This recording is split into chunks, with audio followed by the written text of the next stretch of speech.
ओम शांति। आज 6 अगस्त 2021 है और आज के बाबा के साकार रूप से चले हुए मधुर महावाक्यों को स्पष्ट करेंगी आदरणीय आशा दीदी। ओम शांति दीदी। ओम शांति। बाबा ने कहा, मीठे बच्चे, रोज अपने आप से पूछो कि मैं आत्मा कितना शुद्ध बनाऊं। जितना शुद्ध बनेंगे उतना खुशी रहेगी, सेवा करने का उमंग आएगा।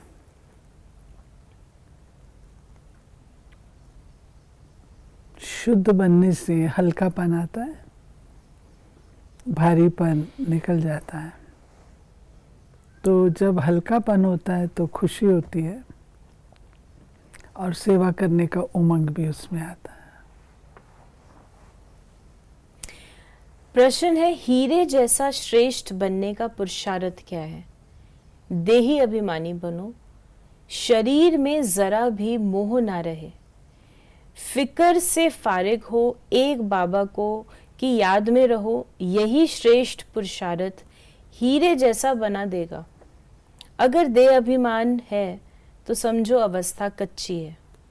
बाबा से दूर हो। तुम्हें इस शरीर की संभाल भी करनी है, क्योंकि इस शरीर में रहते कर्मातीत अवस्था को पाना है।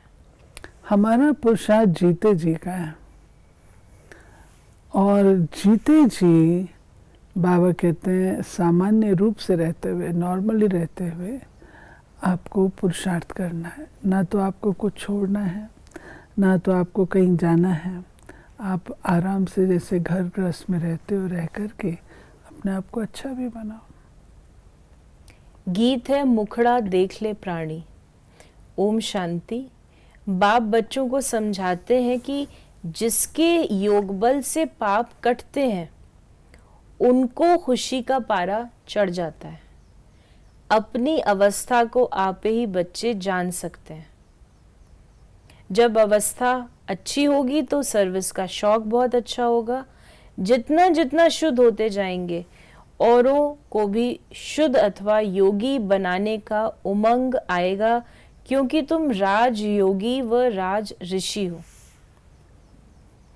ये बाबा कहते जितना जितना तुम पुरुषार्थ करेंगे उतना उमंग आएगा। नेचुरल है।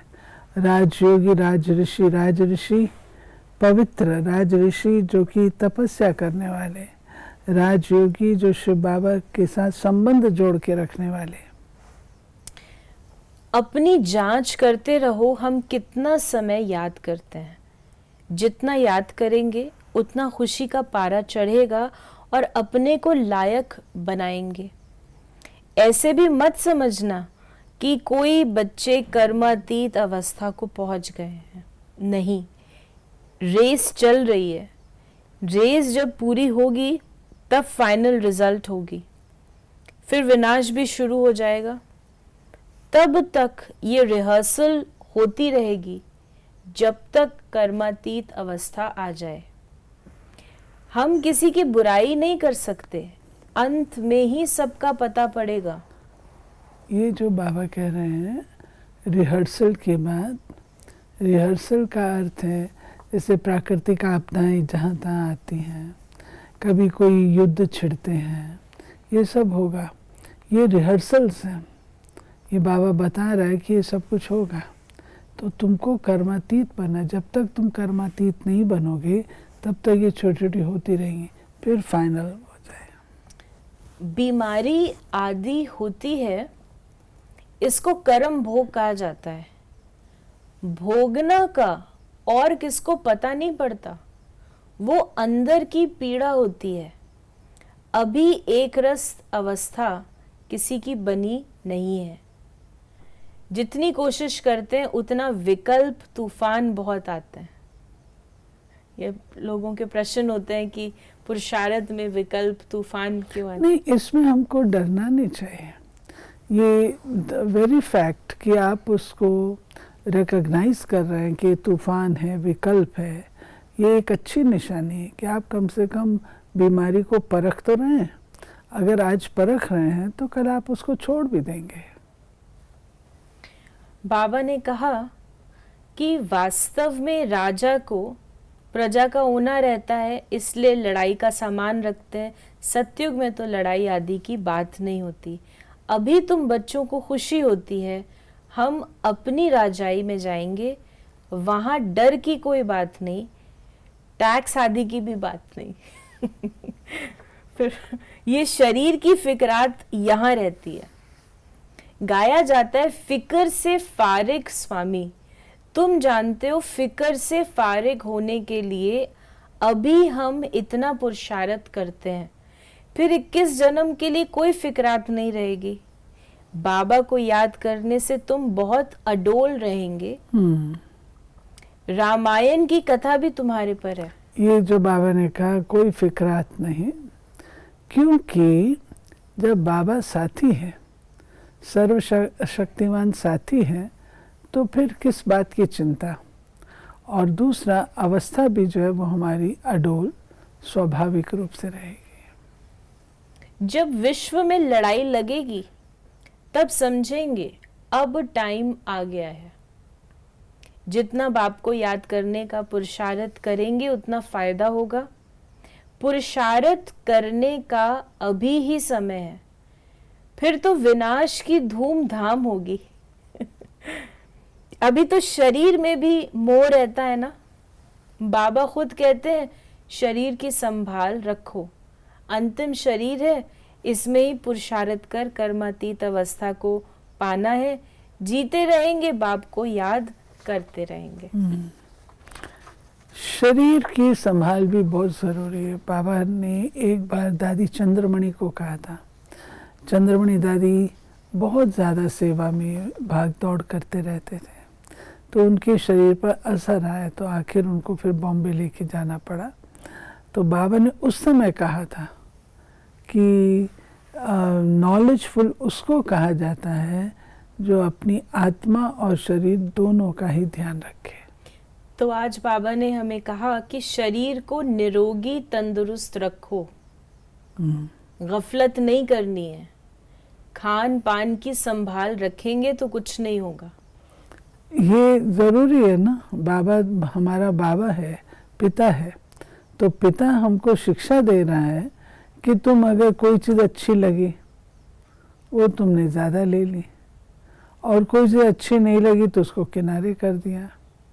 जो चीज़ आपकी फ़ायदे की है वो आपको प्रिय नहीं लगती है, जो तला मला वो आपको पसंद आता है, वो आप ज़्यादा ले रहे तो शरीर में तो असर आएगा ना। इसलिए खान पान की संभाल रखनी है। तो बाबा ने कहा शरीर को निरोगी रखो। अब इसमें एक बात ये अवश्य है कि कुछ लोग फिर इतने कॉन्शियस हो जाते हैं शरीर के। इसमें आज मैं ये बात बताना चाहूँगी कि जो बाबा ने सिस्टम बनाया है वो सिस्टम बिल्कुल एक्यूरेट है। आप उसको एक्सप्लेन करेंगे कौन?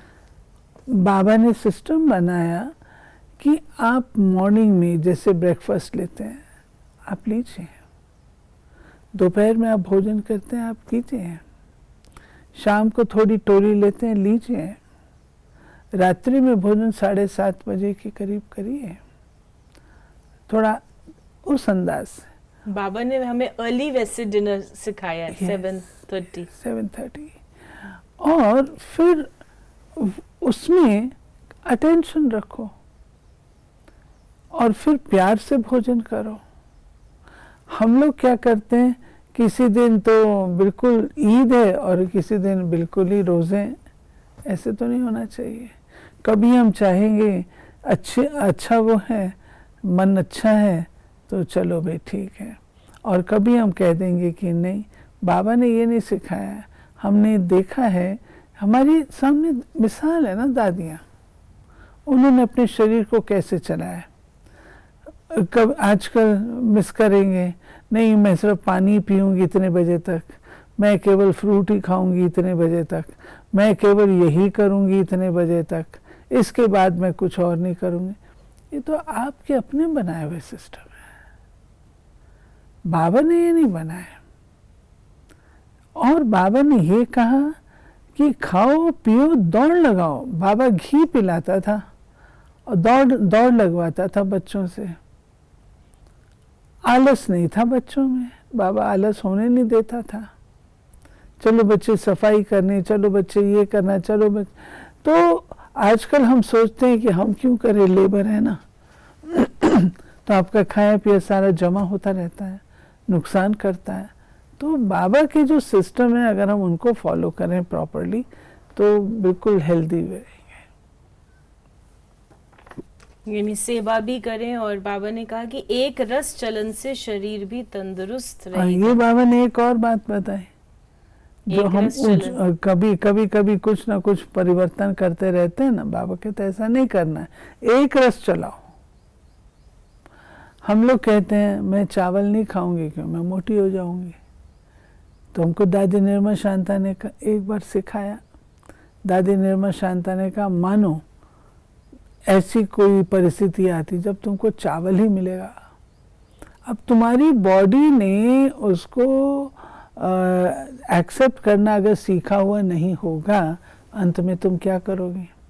इसलिए सब कुछ खाना चाहिए, चाहे थोड़ा खाओ लेकिन खाओ सब कुछ।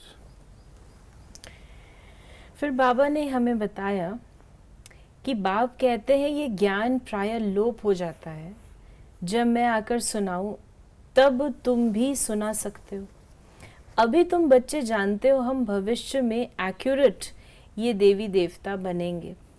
बाबा ने 2-3 प्रकार के साक्षात्कार किए थे, ये बनूंगा, ताज वाला बनूंगा, पगड़ी वाला बनूंगा। पगड़ी वाला कौन, जिसको बाबा कहते गांव का छोरा। तो 2-4 राजाई के जन्मों का साक्षात्कार किया था बाबा ने, जो बाबा बता रहे हैं। अभी तुम समझ सकते हो, इन बातों को दुनिया में और कोई समझ नहीं सकते। हाँ, इतना समझते हैं, अच्छा कर्म करेंगे तो अच्छा जन्म मिलेगा। अभी तुम पुरुषार्थ ही भविष्य के लिए कर रहे हो, नर से नारायण बनने का। तुम जानते हो हम ये पद पाएंगे। ये खुशी जास्ती उनको रहेगी जो कर्मातीत अवस्था को पाने का पुरुषार्थ करते होंगे। कहते हैं बाबा, हम तो मम्मा बाबा को फॉलो करेंगे तब तो तख्त पर बैठ सकेंगे। ये भी समझ चाहिए कितनी हम सर्विस करते हैं और कितनी खुशी में रहते हैं। खुद खुशी में रहेंगे तो दूसरों को भी खुशी में लाएंगे। मम्मा बाबा को फॉलो करना, मम्मा बाबा के तख्त नशीन बनना एक कम बात थोड़ी है। जैसे हमारी बड़ी दादी थी, बड़ी दादी को कहा जाता था मुन्नी मम्मी, अर्थात 3/4 मम्मा जैसी थी।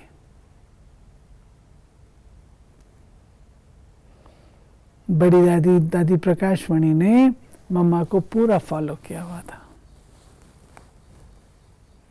तो बाबा ने हमें कहा कि बाबा कोई पर क्रोध थोड़ी करेंगे। शिव बाबा की महिमा है ना, बहुत फालतू झूठी महिमा भी करते हैं। मैं करता क्या हूँ, मुझे कहते हैं आकर पतित से पावन बनाओ। फिर बाबा ने कहा हमें कि बाप ही आकर सिखलाते हैं राजयोग। सतो प्रधान बनना है, जो कल्प पहले बने होंगे उनको समझाने से जचेगा। बाप तो ठीक कहते हैं, बरोबर बाप ने कहा था मन मना भव। अक्षर संस्कृत है, बाप तो हिंदी में कहते हैं मुझे याद करो। सिंपल लैंग्वेज में बाबा कहते हैं।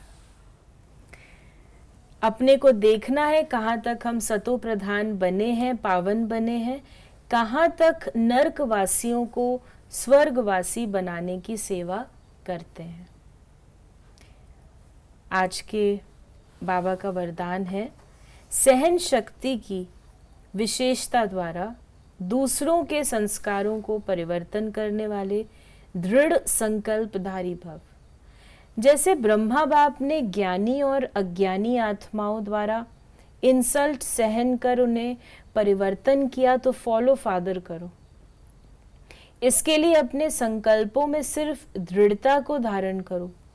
ये नहीं सोचो कि कहाँ तक होगा, सिर्फ थोड़ा पहले लगता है कैसे होगा, कहाँ तक सहन करेंगे, लेकिन अगर आपके लिए कोई कुछ बोलता भी है तो आप चुप रहो, सहन कर लो, तो वो भी बदल जाएगा।